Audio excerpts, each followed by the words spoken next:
যে কাজটা মানুষ খুব ভালোবেসে করে সেটা করতে গিয়ে মানুষ কত নতুন নতুন আবিষ্কার করে। আমার যেমন বাচ্চাদেরকে গ্রামার শেখাতে গিয়ে নতুন নতুন অনেক রকমের ট্রিক মাথায় আসে, সেগুলো ওদেরকে শিখিয়ে দিলে ওরা খুব ভালোভাবে ইজিলি সেটা শিখে যায়, খুব মজা পায়ও। ঠিক তেমনি আবার রান্না করতে আমার ভীষণ ভালো লাগে। এবার সেটা করতে গিয়ে মাঝে মাঝে নিজের অজান্তেই কত রকমের নতুন নতুন স্বাদ আবিষ্কার করে ফেলি। তোমাদের সাথে হঠাৎ মাথায় আসা সেরকমই একটা মাছের রেসিপি শেয়ার করব। ভোটের সময় বাড়ি গেছিলাম, তা মা একটা নারকেল দিয়ে বললো এটা দিয়ে চিংড়ির মালাইকারি বানাস। তো মালাইকারি বানাতে গিয়ে নারকেলটা ভেঙে দেখছি ভেতরটা একদমই পুরো হয়নি, মাত্র ডাবের থেকে নারকেল হতে শুরু করেছে। তা কি আর করা, তখন মাথায় খেলতে লাগলো কোন জিনিসটার সাথে নারকেলের স্বাদটা মোটামুটি সিমিলার যায়। তো হঠাৎই মাথায় এলো আমান বাদামের কথা। কটা আমান বাদাম আর নারকেল একসাথে নিয়ে মিক্সচারে দিয়ে একটা পেস্ট তৈরি করলাম। বেশ কিছুটা জল মিশিয়ে টেক্সচারটা একটু পাতলা করে নিলাম। কড়াইতে শুকনো লঙ্কা আর গোটা গরম মশলা ফোড়ন দিয়ে তার মধ্যে কুচনো পেঁয়াজ, কুচনো টমেটো আর আদা বাটা দিলাম।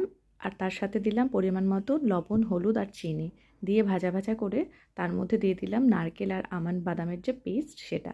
কটা চেরা কাঁচা লঙ্কা দিয়ে ঢেকে ঝোলটাকে ফুটতে দিলাম। এই রান্নাটাতে একদম শুধু কাঁচা জল ইউজ করা হয়নি, যেটুকুনি জল দেওয়া হয়েছে ওই পেস্ট বানানোর সময়। আসল ব্যাপার যেটা হলো, সেদিন তার চিংড়ি মাছ আর হলো না, ফ্রিজে ছিল কিছু রুই মাছ, তো সেটা দিয়েই আমি রেসিপিটা করেছিলাম।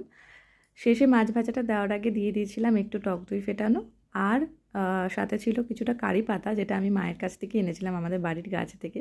তো শেষে একটু কারি পাতা দিয়ে দিয়েছিলাম। সত্যি কথা বলতে আমি নিজেও এক্সপেক্ট করিনি যে রান্নাটা এতটা স্বাদ হয়ে যাবে। প্রথমেই মনটা একটু খারাপ ছিল, কারণ ভেবেছিলাম মালাইকারি বানাবো। তো এটা বানাতে হয়েছিল, প্রথমে আমি একটু নেগেটিভলি নিচ্ছিলাম, কিন্তু যখন জাস্ট এটা টেস্ট করলাম তখন এর স্বাদটা এতটাই ভালো লাগলো। ইভেন আমার হাজব্যান্ডও বললো যে এটা অসম হয়েছে জাস্ট খেতে। তো এই রান্নাটার মধ্যে দিয়ে আমি তোমাদের আজকে একটু পজিটিভ মেসেজ দিতে চাইলাম যে জীবনে যে কোনো সিচুয়েশনে ভেঙে না পড়ে যেটা সামনে আসছে সেটাকে অ্যাকসেপ্ট করে যদি এগিয়ে যাওয়া যায়, তাহলে কিন্তু রেজাল্টটা শেষমেশ ভালোই হয়। আর কথায় তো আছেই, যার শেষ ভালো তার সব ভালো। আর তোমরা যারা আমার এই ভিডিওসগুলো দেখো, পছন্দ করো, লাইক করো, কমেন্ট করো, তাদের প্রত্যেককে আমার মনের অন্তঃস্থল থেকে অনেক ভালোবাসা, শুভকামনা। সবাই ভালো থেকো, আগামী দিন শুভ হোক। ততক্ষণের জন্য টাটা।